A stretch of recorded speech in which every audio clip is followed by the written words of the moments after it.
I'm trying to simultaneously do 2 lives at once, just to test my YouTube and also be on Facebook.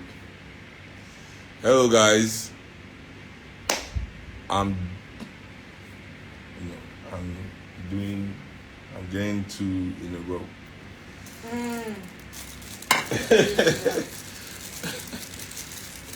I'm multitasking. I'm on 2 platforms at once. 2 in a row. Oh shit. Baby, the whole world can hear you.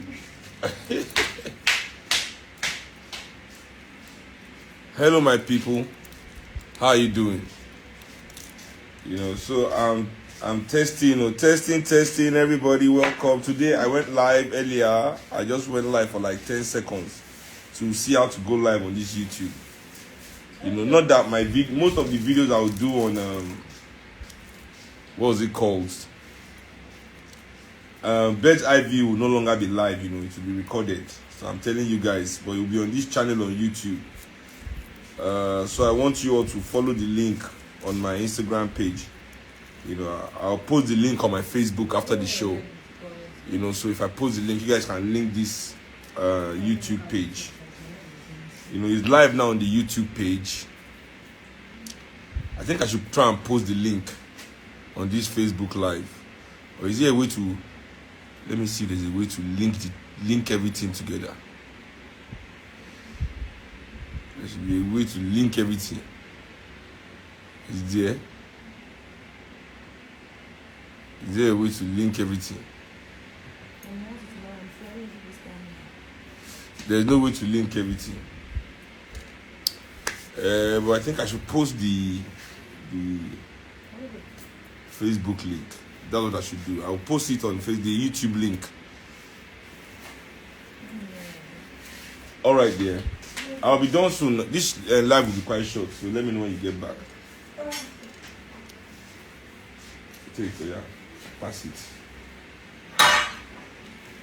So yeah, welcome to today's discussion on my Bird's Eye View show.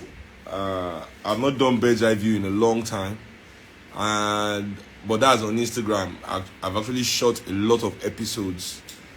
I don't shoot plenty episodes of Bird's Eye View that I'm gonna take with me. So yeah. Today's topic, I'm discussing exalting wickedness. Yeah. What do I mean when I say exalting wickedness? Exalting wickedness especially in the African communities globally.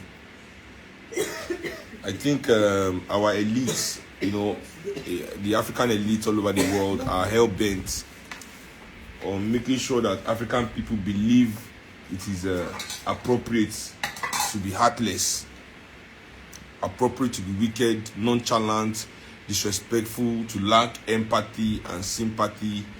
All these aggressive and wicked behaviors are being exalted in society. And what do I mean by all these behaviors being exalted in society? I mean, like, if you go and watch the news, for example, I'll give you one example. One very obvious example and excuse that is given for this is the professional's excuse of, I'm just doing my job, or, oh, he's just doing his job. So, for example, you are watching the news and some teenager, I'll give you a good example. So, Tamir Rice, right? Tamir Rice is a 12-year-old. What do you want me to do for you there? Is the door locked? Yes. Don't worry, I'll come and lock it, but try and close it so Che doesn't go out. Thank you.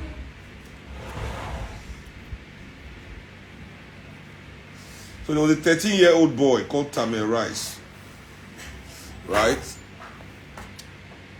Somewhere in America, I think it was in Chicago in America. And he was playing with a toy gun. And as he was playing with his toy gun, some people called the police on this Tamir Rice boy. So when they called the police on him, I'm not kidding, they called the police on a 12-year-old boy playing with a toy gun in a playground. So when they called this police on this 12-year-old Tamirise, the police arrived, and within 10 seconds of their arrival, they had shot this boy 13 times or something like that. This Tamirise boy is just 12 years old, I repeat. They had shot him 13 times in less than 10 seconds of the police arriving there. You know, all over the news, people were actually saying, why was he playing with a toy gun? People actually said that why was a child playing with a toy? You know, and so for me, I took two things from this, you know, in the black community. That we think wickedness is strength. That some people don't confuse us, because this will not be conviction. You can't be convinced of something that is a lie. It's false, that is false. That's, I don't know what to call that. You know, that's living a lie. You know, if you believe in something, you are convinced of something that is not fact. You know what I'm saying? So they've convinced us that wickedness is strength. That to be able to be wicked means that you are a strong person. Whereas wickedness is the highest form of weakness. You know, when you choose to be wicked, you know, it means that you are weak. Wicked. It means you are weak. It's there in the word itself. They can try to hide it. But you know, I realize that in our community, these people want us to believe that wickedness is strength. That to be able to be wicked to somebody, it means that you are strong and you are showing the person your strength. Yeah.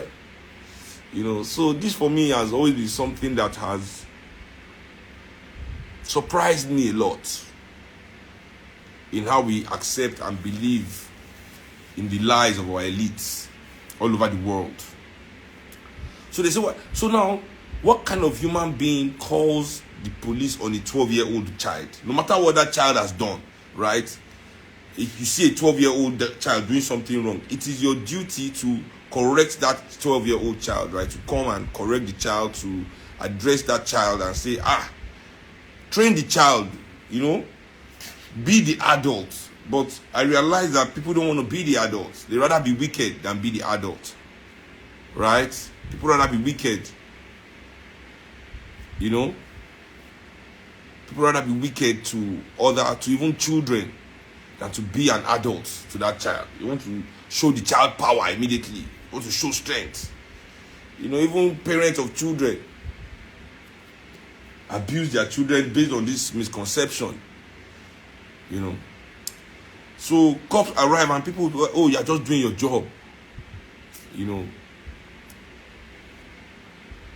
We are made to believe that somebody stepping on your shoe is enough reason to shoot the person dead. That if you have the mind to kill people over trivial issues like somebody stepping on your shoe and you removing gun and shooting the person, means that you are a strong person. This exaltation, continual exaltation of wickedness. When you hear our big men in society, instead of saying to us when we make mistakes, oh, I will teach you the right thing. I will teach you how to be better. Everybody uses the word, I go deal with you. I go deal with you. Everybody wants to be wicked. Because wickedness is exalted. As I said, so I'm surprised say we did for our society like this, and in a society that needs all the kindness. You understand? This is our society. We need to be kind to one another.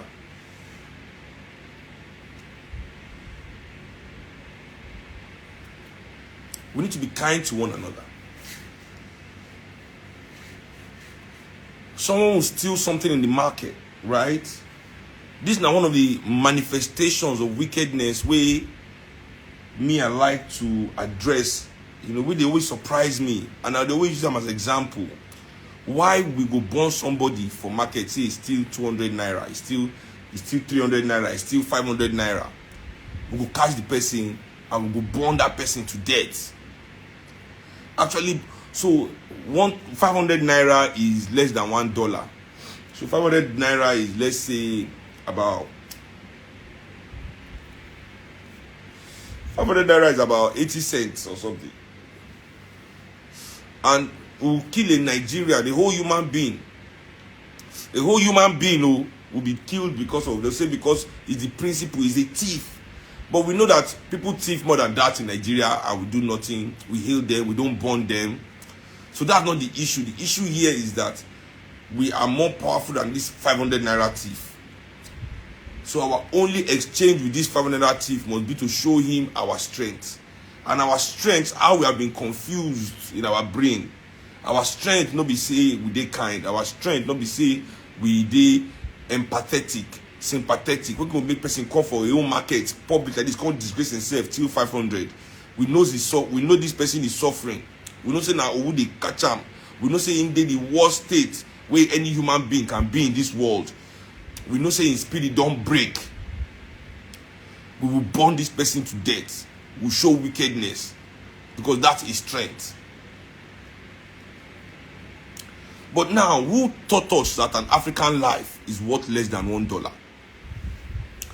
Sure, you think, say, before we were colonized as African people, before we go through colonialism, the after effect of slavery for our continent, you think, say, we a born African person for stealing less than $1? Do you think we used to kill any African thief, something like this, we just carry and kill and bam? Is that truly, you think that is how the African justice system worked? In fact, let me put it this way, stealing not be something where Africans they encounter a lot. Because, as I said to you now, African people be say back in the day, even our market, nobody they watch the market. And nobody will go that market, go thief. Because we as African people, we get the way we don't secure our marketplace and our own spirituality and our own humanity. We be say everybody had enough. A person come market and to come take what he need and pay. Nobody will come leave their house, come thief for market. We are that sophisticated in our social relationships. The way our society was engineered, it was so sophisticated that people will not go to market to steal. We didn't have such things. And even when people did that, when people decided to steal, our punishment wouldn't be to burn somebody because they stole. You understand? It is the Europeans that has made our life as African people so little in our own eye that such a thing for us means we're killing that person. And that killing in our own mind is also telling us that we are doing the right thing, we are showing strength, we are making ourselves better people. And just 1 second of thinking it through, 1 second of thinking those kind of line of thought through, you realize that there's no way that is true, that we are actually harming ourselves, destroying ourselves by this kind of behavior. It comes from the leaders of the world. When you look at all these leaders of the world now, look at Joe Biden's son, for example. Joe Biden's son is a crackhead, junkie. Joe Biden is part of the senators in America that wrote the 3 strike laws that called for harsher treatment for crack addicts that were not his own children. That for a little gram of crack addict, that people's children were sent to jail for years. They're still in jail now. You understand? I like what Yemizi Dania is saying. Seun, this is universal and not peculiar to Africans. Generally, we prey on the weak. Yes, I know it is not peculiar to Africans, but I'm speaking to Africans. You understand? The fact that the rest of the world has bought into this imperialist might is always right mantra doesn't mean that we as Africans cannot break away from it and show the world a new way. If you've been following me, I'm following my page for a while, you will know that I have always been saying that our duty as African people is not just to free ourselves from this oppression, this situation that we are in, but also to show the world that there's a new and better way, that we can find a new way, that we can build a new world. So these are the things that I say to people. So when I speak to Africans, I'm not talking about the things that ail the world. Yes, they ail the world, it ails us too. Let's cure our own and show the world how to cure themselves. You know what I'm saying? That's why I'm using Joe Biden as an example right now. I'm using Joe Biden as an example of a man that has sent thousands, if not hundreds of thousands, millions of people to jail. Why today they've caught his son? His son is saying, he's talking about his son, how his son is loving, his son needs help, his son needs care, you know, that his son has never done anything wrong, his son is a family man, he's a nice guy. He doesn't know how many family men and nice guys he has thrown in jail with his own laws, but that his own son is breaking, but he's still not in jail as we speak. That we have confirmed that he is participating in. But these leaders of the world, when they relate to the people, even look at what is happening in Russia and in Ukraine, and look at what happened in Iraq, they want to be wicked. Any small thing, everybody wants to be wicked to anybody. So that as soon as that is the strength, you know that you cannot, we are strong. It's by being wicked that we can be strong. You know. So this is nonsense. It is a nonsense attitude that they are selling into our spirit. As I always tell everybody, you know, oppression is a spirit. Oppression is a spirit. Oppression is not just a behavior. Oppression is not just a situation. Oppression is also a spirit. You understand? And they use our art, African art all over the world. The mainstream media, the African art that mainstream media decide to embrace. This same mainstream that you cannot go on any mainstream program, mainstream radio, mainstream TV, social media platform, and talk about how you can kill cats. You cannot talk about killing a dog on these people's platforms. But you can talk about killing black people in these platforms, and they will say that these people that talk about killing us are the best of us. That this art that kills black people non-stop in every single line, that tells us how we must not love our women, that tells us how we must not tolerate one another, that tells us that if somebody even look at you the wrong way as a black man, if another black man look at you the wrong, you should go and teach him a lesson. This kind of music is what these people, the most intelligent people in media, come together and say is the best black music. Because that is the spirit. Because if these so-called leading blacks, because they pick them as the best of all, they say they are the leading blacks. And leading blacks are not black leaders. Don't make the mistake. Don't ever make the mistake of that. So these so-called leading blacks, right? They all behave the same way, do the same nonsense, say the same degrading thing to us. So we have to look up to these people that talk down to us. You understand? We have to look up to these people that talk down to us constantly all over the world. And they tell us that is the way we as black people should behave. So, where is your soul and where is comfort? Where is your soul and where is comfort? Where is your humanity and where is success? Right? They are telling us constantly that we must negate our humanity for success. Money over everything. When people say that thing, like money over everything, I'm like, money over your children, even your children, money over your children. And some people, it is true, money over their children. They are willing to let their children go, harm their children, if money is behind it. That is facts. That is facts. So these people and this their mantra that they constantly want us to embrace, you know, that we negate our humanity. So your success is above your humanity. So I'll give you an example. So in Nigeria, for example, poor people are constantly accused, right? Poor people are constantly accused of selling their votes, right? Poor people are constantly accused of selling their vote. It's the poor people selling their vote that are destroying this country. But no, it is actually the professionals that sell their soul that destroy this country. I repeat, it is not the poor people that sell their votes that destroy this country. You hear me? You hear me? It is not the poor people that sell their votes that destroy this country. It is the professionals, the so-called middle class, the working class that sell their soul that destroy this country.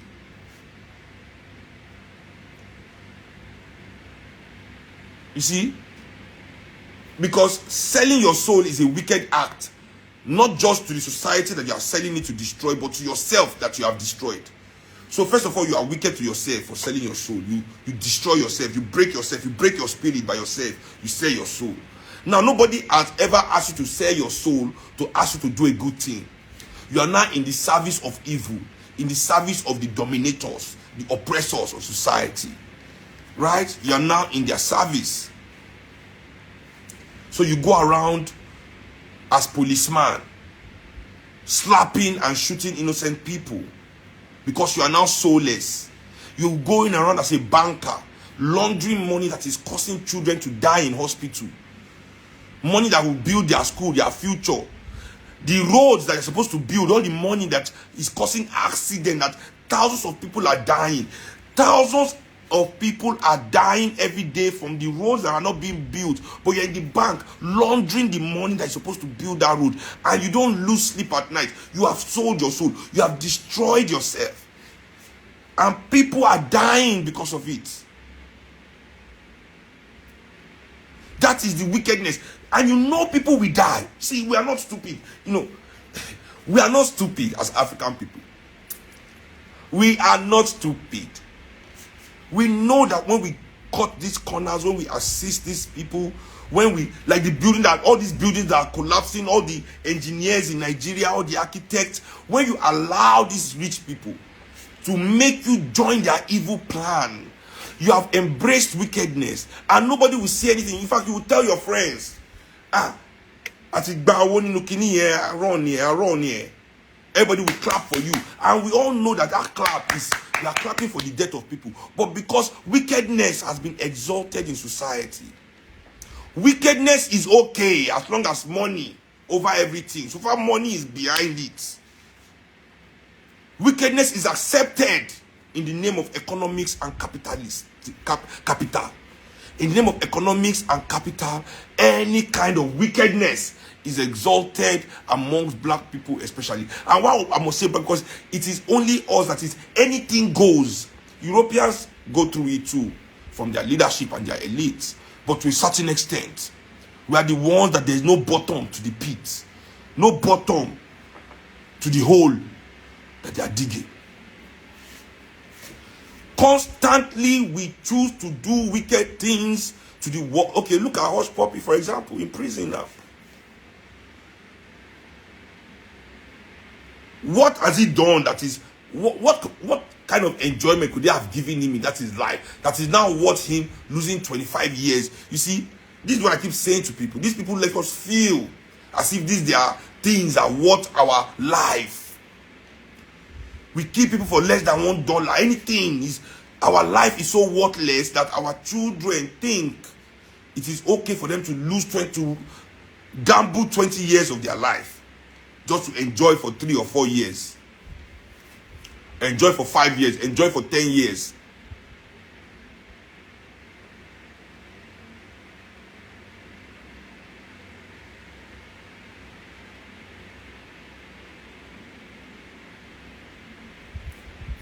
So for me,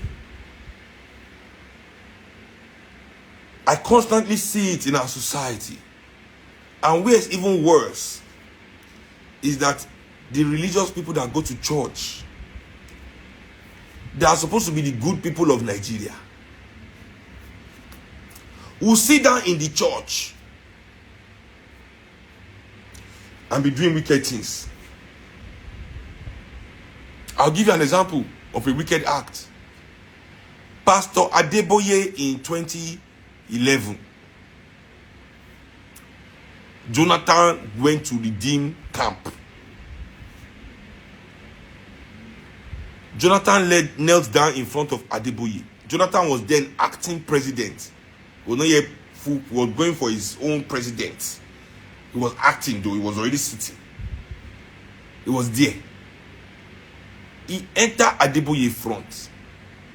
Now, 80% of the people in front of Adeboye are living in poverty, are poor people. Adeboye did not tell Jonathan that God said, Adeboye, God has told me to tell you that Nigerians are suffering. You have to do something to better the life of Nigerian people. Adeboye said, God said I should tell you that you will be president.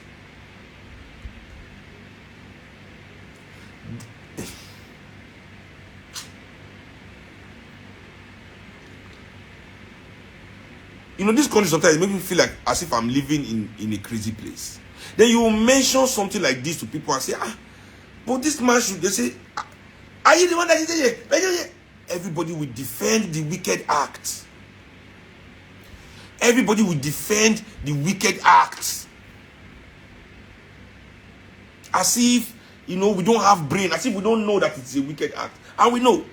We know this is a wicked act. We know it is not right. And maybe this is why the ancestors continue to punish us with this suffering in this country. Because we know these things are not right. We know these things are not right. But the ancestors...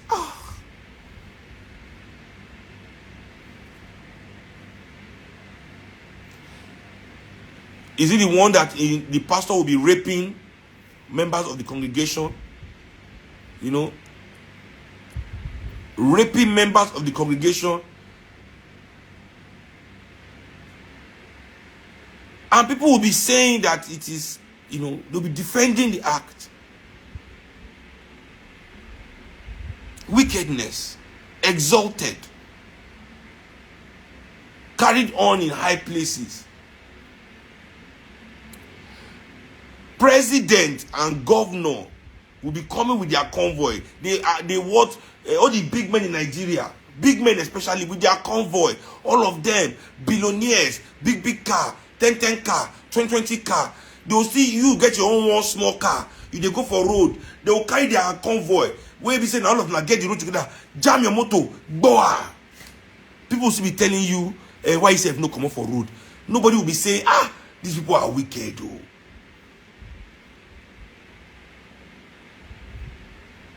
Everybody behaving like acting mad. Arrive somewhere because people tell your security to be beating everybody. Security will be beating everybody. People will be hailing because that's how to be a big man. Everybody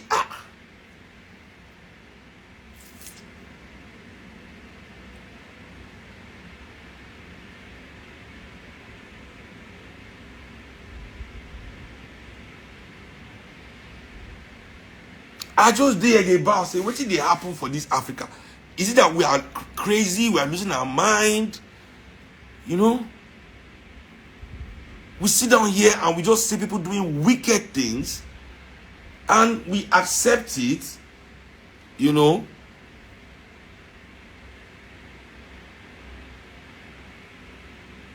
People will be talking about cultism, singing about cultism, praising cultism.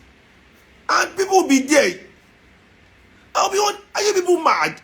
These people. Oh my God.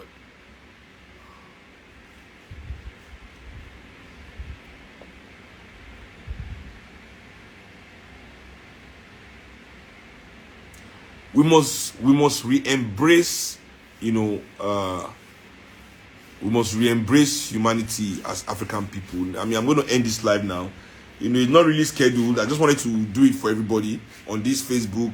I'll share it on my YouTube. You know, I'll also put the link for the YouTube on this page so that people can go back and watch it. But it is heartbreaking, you know, just to see how people lack empathy. You know, true empathy, and we don't want to care about what's going on with other people, you know, before we impose our own personal strength and judgment upon them, like the little gods that we believe that we are, due to any kind of little success that we've been able to accumulate within this oppressive system. It is truly a shame, you know, that nothing is enough to make an African man worthy if he cannot access whiteness. Meaning that if he cannot buy things, no black man can be respected if he cannot buy something. And who is making everything? Europeans, Asians. Because we know we as Africans, we not our slave agents, slave traders that we have as leaders, the slave trader descendants and agents that we have as leaders in Africa, they don't care about building Africa. They care about selling Africa and its people. That's what their ancestors did. That's what they too want to do. They care about nothing. So we don't buy. So one of the things that is, one of the ways to know what is not African is by things. Africans don't make things in this world today the way it is under these slave traders. We only trade. So if you cannot buy these things, then you are not human. If you cannot engage in that trade, the slave trade of your own people and yourself, nobody can respect you. They want us to believe that you are not worthy of respect if you are intelligent. They'll say you be I too know. Now book go chop. If you are loving, if you are kind, if you are caring, they don't want you to be respected for that. Because they know that it is this behavior that will liberate Africa. Intelligence, kindness, love, care, empathy, sympathy. These are the feelings and the human emotions that are free of charge that will liberate African people. So they make it seem like it's a bad thing to love, like it's a bad thing to be kind, like it's a bad thing to be caring, like it's a bad thing to have empathy, like it's a bad thing to have sympathy, like it's a bad thing to read books and have sense.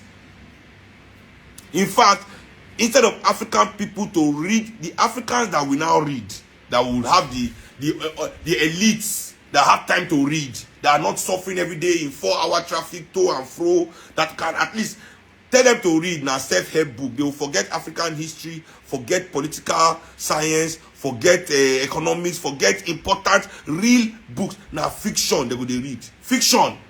Story where Igbo writes. John Grisham.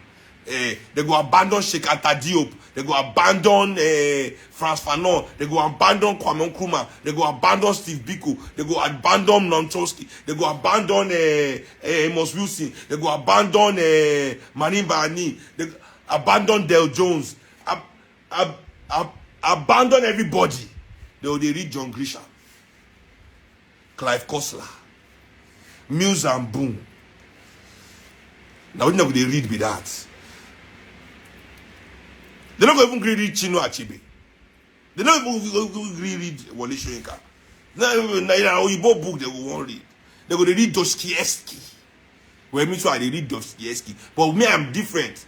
Is that I've just started to read Dostoevsky. I've read some white white authors before, but I read more black.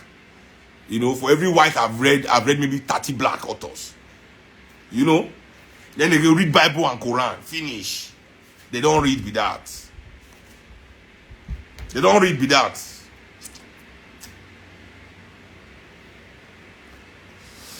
So the things that we need that are free of charge, that can free us, that we can control by ourselves, that can free us, they will tell us that those things are evil.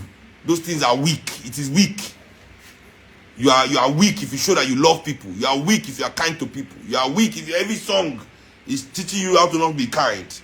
But that is not so. But if you are killing people, you are good. That's what it's up. Then you are a strong man. If you are wicked to people, that's what's up. If everybody can look, if you are looking down on everybody, if you are a snob, especially being a snob, Africans will be snobbing each other. The whole world is snobbing us. The whole world is snobbing us. We'll be snobbing each other because that's how you're a big man, snobbing people.